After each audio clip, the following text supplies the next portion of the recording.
Okay, so if you're following my series about motorcycle shocks and my scooter repairs, you'll know I took off my suspension, realized one of them was cracked, and I was going to respray them and reservice them, or whatever you want to call it. But it seems I do need to get a new pair. So which ones should you buy? If you have a scooter, which rear shock absorbers are good? I did the thing that everybody would do. I jumped onto eBay. Can you see this? Yes, you can. I saw my X City is a 250cc scooter, and the X Max 250 from the same year uses the same shock absorbers. And I thought, let's have a look at that. So here we've got some for £20. They're going to be coming from Lithuania because the scooter I've got is just ultra rare in the UK. Not many people decide to buy a 250 scooter here. They'll either buy a 125 or a 300 probably. That's like a funny one. But I do I want to buy just straight on replacements of what I've got and get fixed ones, because I couldn't buy just the ring that's broken. So that was the first option. Then I looked at a few. That's the same one. Then I looked at another one for my exact model. So I can get an X City 250, which is what mine's is, rear shock, for £25, 26 pence for one replacement for my new one, and £12 shipping. So you're looking at what, about £70 for both if I get two, because if I replace them, I'm going to replace both. So this is my shopping element of this process. And you know what, okay, I brought a battery from Tainar Batteries. That's the one I brought, just so that I've got a record of this. It was £24, 26 pence delivered, came really fast. So far on the restore, all I've spent is 24, 26.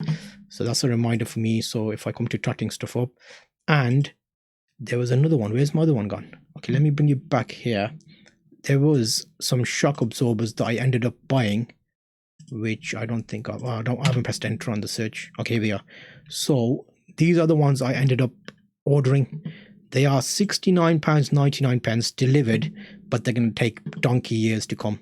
So what kind of shock absorbers did I order? I ordered the ones which are, why isn't the picture? Okay, there we go. So these are the air-filled ones. They look a bit more nice, a bit more X-Max new style shock absorbers. Mine's are 360 millimeter, the standard ones. These are 320. So we've got a difference there of what, 40 millimeters. So it'll be a bit lower, which, okay, that's fine. But the fittings look correct. And I'll see when they come if I can do a direct replacement of these, because it's a bit of a nightmare trying to find the X City model ones. And these ones are shock absorbers, suspensions, and the air shock absorbers, which tend to be better. So when I come to replace them, I'll do a video of that and show you how that works out. But when you're shopping online, the main thing you want to do is, I think I did it at the end of my video, make sure you measure your shocks in every possible way you can. Let me see, where's the pictures? Because I had some pictures on my video. Did I? Yeah, there. Oh, pause that. So you'll see I measured the shock element of it to see how long that was. It was 23 millimeters. The full measurement was from eye hole middle to eye hole middle is about 36 centimeters, which is 360 millimeters. So that's the part I'm going to be ordering, which is the nice fancy ones here. They should look nice, and that's going to be another 70 quid spent. So I'm still under £100 to get it back on the road and running. I'm going to take off all the fairings and respray, or check out the bodywork as well. So that's coming up. This is a quick update video to let you know I'm still on the project.